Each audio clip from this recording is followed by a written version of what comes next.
Our emotions, our thoughts, and our actions are all a type of energy. And I suppose we have to take ownership of that energy, because ultimately energy is power, and it is up to us where we tunnel that power.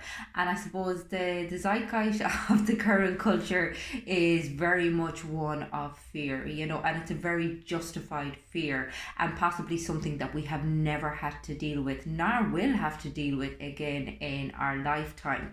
And it's very much down to us the way that we cultivate our own experience right now. I mean, we have two choices. We can take our fear and we can plow it into anxiety, into trepidation, and then into suspicion, into resentment, or we can try and get in touch with the loving side of things, get in touch with the compassionate side of things.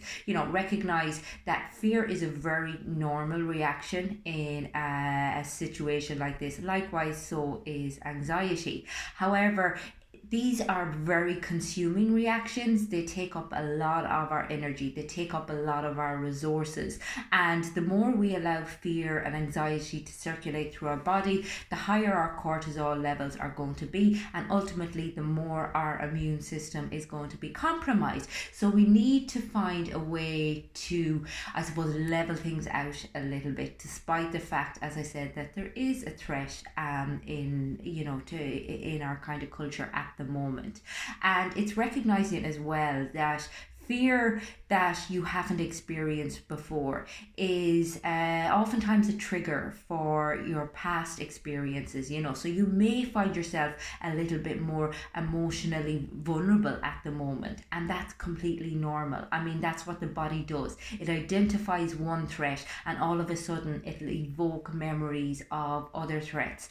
And I suppose it's an opportunity for you to apply a level of awareness and consciousness to what it is that you're thinking, what it is that you're feeling, and then taking appropriate action. I mean, action is one of the greatest ways to work beyond your fear, because it gives you a sense of autonomy, it gives you a sense of doing something. And unfortunately, due to the circumstances of isolation at the moment, there isn't a lot of action we can take bar in our immediate circle. So we need to do things that is going to give us our power back, like looking after ourselves, like making conscious decisions to eat well, to get whatever type of exercise it is that you can get, to practice meditation, to try and kind of bring your anxiety down as like a notch, or as many notches as possible, to drink plenty of fluids,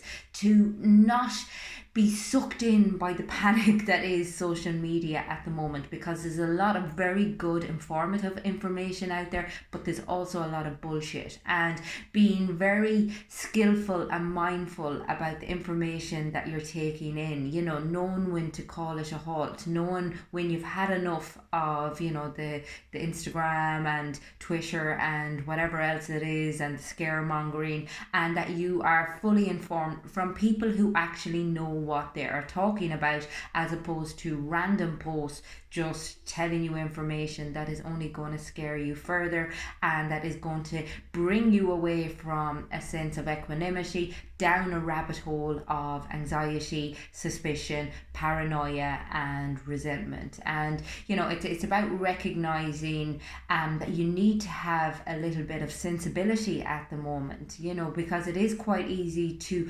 lose the run of yourself. So recognize what it is that you're feeling, no matter what it is that's coming up for you, and try to tolerate it, because fear isn't going anywhere, nor are any of the feelings that are coming up. But if we can honor them, if we can recognize them, and then if we can choose to I suppose, divert that energy into some sort of compassion or forgiveness for yourself, some sort of love, or some sort of service to others. And it may seem like as if serving others is an impossibility at the minute, but it's not. I mean, there is always someone who possibly doesn't have someone in their lives to contact them that you can reach out to. I've been racking my brains trying to think of people who I haven't been in touch with for years, that may potentially be living on their own and that mightn't have a whole lot of social contact going on at the moment. And I've just been reaching out to them. I mean, it's the one time that our technology, our communication technology, is so valuable. It's actually a lifeline for so many people. So use it for, I suppose, positive kind of interaction, as opposed to feeding yourself with negative information that isn't going to benefit you in any way, shape or form. I mean, literally we have a choice here. We choose what we believe, we choose what sort of action we take, we choose how we spend these days. We may feel like as if all the control has been taken away from us, but the reality is it's up to us to regulate here more than ever before.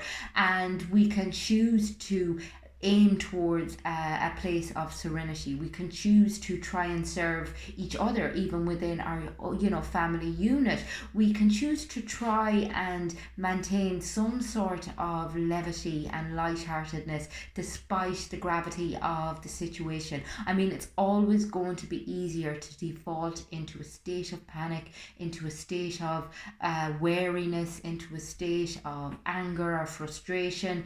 And it's about recognizing, as I said, that even from a very self-centered perspective, that is going to do you no good in the world. I mean, you need to keep those stress levels down, you need to keep those anxiety levels down, and the more you try to fight those feelings, the more likely they are to exacerbate. So really choose what it is that you use your energy, that you use your resources for. And I suppose recognize that happiness isn't a choice, and if you're not able to be particularly happy at the moment, that's fine, because as I said, it's something that we have to gravitate towards by our conscious decisions, as opposed to something that we can just manifest out of fresh air. So do the things that are going to give you the most joy, even in the confines of your own home, and that has to be very, very specific to you. It's very subjective. So whatever it is that kind of takes your mind off things a little bit, or that brings you into a calmer space, or that helps your family, or that makes you all feel a bit better, do it, as long as it doesn't cause harm to anybody else. I suppose going out panic buying, even if it gives you a sense of security, doesn't really do a whole lot for the rest of society. So maybe be a little bit more kind of selective about what it is that you actually do. And as I said, if you are noticing that a lot of feelings are coming up for you, that's completely normal. And when we're in a place where we feel scared and threatened, all of a sudden it's like as if all of our previous fears and threats come alive. So it's just recognizing that this is, that your thoughts at the moment and that your feelings at the moment are highly elevated, but they're also just thoughts and feelings. They cannot kill you. So try to meet them compassionately and try to allow them to work through them, as opposed to turning to alcohol or clearing out the fridge in an attempt to I suppose soothe them down, whereas in fact all you're doing is making yourself feel worse. If anyone is experiencing really extreme anxiety, or if they're struggling with anything that's coming up with them at the moment, get in touch with me online. I'm happy to talk to anybody at any stage, so just contact me on the website, or indeed you'll get me on any of the social media platforms. I hope everyone stays well, and I'm wishing everyone the best, all the love in the world, and just to stay safe.